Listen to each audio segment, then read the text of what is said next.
5 خطرناک گناہ جو رزق کو ختم کر دیتے ہیں۔ نبی کریم صلی اللہ علیہ وآلہ وسلم نے فرمایا، جو شخص یہ 5 گناہ کرتا ہے وہ پوری زندگی غریب ہی رہے گا۔ وہ 5 گناہ کون سے ہیں؟ بسم اللہ الرحمن الرحیم۔ ایک دفعہ حضرت سیدنا مولا علی کی بارگاہ میں ایک شخص حاضر ہوا اور کہنے لگا، اے علی، دنیا میں کچھ لوگ ایسے بھی ہیں جو امیر خاندان میں پیدا ہوئے، لیکن جب وہ فوت ہوئے تو اس وقت وہ غریب تھے، لیکن ان سے کبھی بھی رزق ختم نہ ہوا۔ لیکن اس کے ساتھ ساتھ دنیا میں ایسے لوگ بھی پائے جاتے ہیں جو چند عرصے کے لیے امیر ہوتے ہیں، لیکن وہ بعد میں پھر سے غریب ہوتے ہیں۔ رزق ان لوگوں سے چھین لیا جاتا ہے۔ اس شخص نے پوچھا، یا علی، وہ کون سے ایسے گناہ ہیں جو رزق میں کمی لاتے ہیں اور رزق کو ختم کر دیتے ہیں؟ حضرت سیدنا علی رضی اللہ تعالی عنہ نے فرمایا، انسان 5 ایسے گناہ ہیں جن کو کرنے سے انسان کا رزق ختم ہو جاتا ہے اور اس کے رزق سے برکت بھی چلی جاتی ہے۔ اسی شخص نے پوچھا، یا علی، وہ 5 گناہ کون کون سے ہیں؟ حضرت سیدنا مولا علی رضی اللہ تعالی عنہ نے فرمایا کہ وہ 5 گناہ یہ ہیں۔ نمبر 1، سود کھانا۔ رسول اللہ صلی اللہ علیہ وآلہ وسلم کے پاس جبرائیل علیہ السلام اللہ کا حکم لے کر پیش ہوئے اور حضرت ابراہیم علیہ السلام نے فرمایا، اے اللہ کے نبی صلی اللہ علیہ وآلہ وسلم، جو لوگ سود کا کاروبار کرتے ہیں اور سود پر چیز لیتے یا دیتے ہیں، ان لوگوں کو روز محشر اس طرح اٹھایا جائے گا کہ ان کے چہروں کو سخت کر دیا جائے گا۔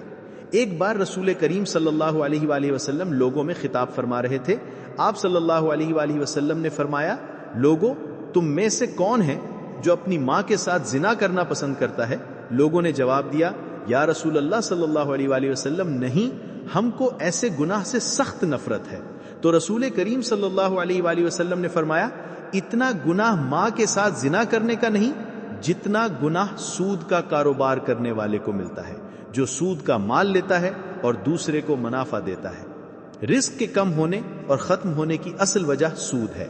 حضرت شیخ سعدی رحمہ اللہ فرماتے ہیں، ایک بار میں نیا مکان خریدنا چاہتا تھا اور میں اس مکان کی تلاش میں تھا کہ ایک شخص میرے پاس آیا اور کہنے لگا، حضرت، فلاں محلے میں ایک مکان ہے، وہ بہت ہی خوبصورت ہے، آپ نیا مکان ادھر ادھر تلاش کرنے کی بجائے فلاں مکان خرید لیں، میں بھی اسی محلے کا ہوں، اس طرح میں آپ کا ہمسایہ بھی بن جاؤں گا اور اس مکان میں کوئی عیب بھی نہیں۔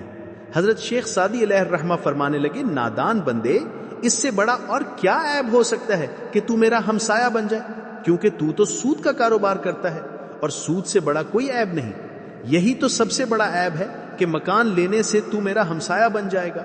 اگر وہ مکان مجھے مفت میں بھی ملے تو میں ایسا مکان کبھی بھی نہ خریدوں۔ حضرت شیخ سعدی نے فرمایا کہ تیرے مرنے کے بعد اس مکان کی قیمت 10 گنا سے بھی زیادہ بھر لوں گا۔ نمبر 2، حضرت سیدنا علی رضی اللہ تعالی عنہ نے فرمایا کہ دوسرا سب سے بڑا گناہ یہ ہے کہ تم کسی نیک اور پرہیزگار عورت پر الزام لگاؤ یا تہمت باندھو۔ قرآن کریم میں اللہ پاک فرماتا ہے کہ جو لوگ نیک عورتوں پر تہمت لگاتے ہیں، وہ عورتیں جو ہر وقت میری رحمت کی آغوش میں رہتی ہیں، جن پر ہر گھڑی میری رحمت کی بارش برستی ہے، وہ نماز ادا کرتی ہیں، وہ تلاوت کرتی رہتی ہیں اور متقی ہیں۔ جو لوگ ایسی عورتوں پر تہمت لگاتے ہیں، مجھے قسم ہے اپنی ذات کی، میں اس وقت تک ان لوگوں کو معاف نہیں کروں گا جب تک وہ نیک عورتیں ان کو معاف نہ کریں جن پر انہوں نے تہمت باندھی۔ جس طرح ماں اپنی اولاد کے خلاف ایک لفظ بھی سننا پسند نہیں کرتی، اسی طرح اللہ پاک اپنے نیک بندوں کے خلاف کوئی بھی لفظ سننا پسند نہیں کرتا۔ حضرت عیسیٰ علیہ السلام کے پاس ایک بوڑھی عورت آئی۔ اس نے کہا، میرے شوہر 30 سال پہلے فوت ہو چکے ہیں، میں ان سے بہت محبت کرتی تھی۔ اب ہر روز میرا شوہر میرے خواب میں آتا ہے اور میرے گھر خواب میں آ کر مجھے کہتا ہے کہ میری قبر پر آ کر میری قبر کو کھود کر دیکھو۔ ہر روز میرے خواب میں آ کر یہی کہتا ہے کہ ایک بار میری قبر کھودو اور میرا چہرہ دیکھو، تو اس لیے میں بہت دور سے چل کر یہ مسئلہ آپ کے پاس لے کر آئی ہوں۔ حضرت عیسیٰ علیہ السلام نے کہا، آؤ میں بھی تمہارے ساتھ تمہارے شوہر کی قبر کھولنے کے لیے جاتا ہوں۔ وہ دونوں اس قبرستان پہنچے جہاں اس بڑھیا کے شوہر کی قبر تھی۔ قبرستان میں جا کر حضرت عیسیٰ علیہ السلام نے فرمایا، بتاؤ تیرے شوہر کی قبر کون سی ہے؟ بوڑھی عورت نے ہاتھ سے اشارہ کرتے ہوئے کہا، وہ قبر ہے۔ حضرت عیسیٰ علیہ السلام قبر پر کھڑے ہو کر اللہ سے رو کر دعا کی۔ دعا کرنے کے بعد حضرت عیسیٰ علیہ السلام نے فرمایا، اے قبر کے اندر سونے والے، اللہ کے حکم سے کھڑا ہو جا۔ اس قبر سے ایک ایسا انسان کھڑا ہوا جسے دیکھ کر عورت نے زوردار چیخ ماری اور بے ہوش ہو کر گر پڑی۔ وہ کھڑا ہونے والا انسان کا جسم تو انسان کا تھا، لیکن اس کا چہرہ مسخ کر دیا گیا تھا۔ جب تھوڑی دیر کے بعد اس عورت کو ہوش آیا تو حضرت عیسیٰ علیہ السلام نے اس زندہ ہونے والے انسان سے دریافت کیا، تو نے دنیا میں ایسا کون سا گناہ کیا تھا کہ جس کی بدولت تجھ کو اتنی بڑی سزا کا سامنا کرنا پڑا؟ اس نے جواب دیا، اے اللہ کے نبی، مجھ سے ایک گناہ ہو گیا تھا جس کی وجہ سے میرا چہرہ بھی کاٹ دیا گیا۔ حضرت عیسیٰ علیہ السلام نے پوچھا، کون سا گناہ؟ اس نے کہا، میں نیک اور پرہیزگار عورتوں پر تہمت لگایا کرتا تھا، جس کی وجہ سے مجھے یہ سزا ملی۔ روز محشر بھی میں ان لوگوں کے ساتھ ہی اٹھاؤں گا جن کے چہرے مسخ شدہ ہوں گے۔ نمبر 3، حضرت سیدنا مولا علی رضی اللہ تعالی عنہ نے فرمایا کہ اللہ تعالیٰ کو کسی کا شریک ٹھہرانا بہت بڑا گناہ ہے۔ اللہ کے ساتھ کسی کو شریک مت ٹھہراؤ، شرک مت کرو۔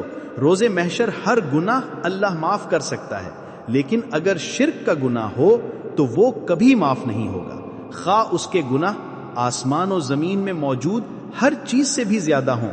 اگر اللہ چاہے تو معاف کر دے، لیکن شرک کرنے والے کو کبھی معافی نہیں ملے گی، ایسے لوگوں کی کبھی بخشش نہیں ہوگی۔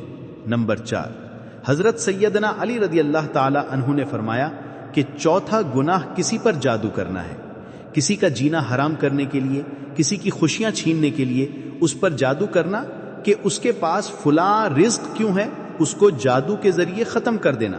حضرت علی رضی اللہ تعالی عنہ نے فرمایا، جادوگر انسان دائرہ اسلام سے خارج ہو جاتا ہے، اور جب کسی جادوگر کی موت ہوتی ہے تو وہ کافر اور مرتد ہوتا ہے۔ جادوگر کی موت کبھی بھی حالت ایمان پر نہیں ہوتی۔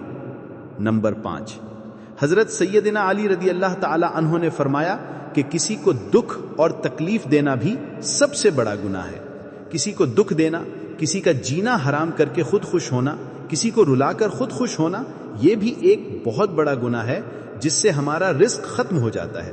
حضرت علی رضی اللہ تعالی عنہ نے فرمایا، ان 5 بندوں سے اللہ پاک روزی کے بارے میں سخت حساب لے گا، اور دنیا میں بھی ان 5 بندوں سے اللہ پاک رزق چھین لیتا ہے۔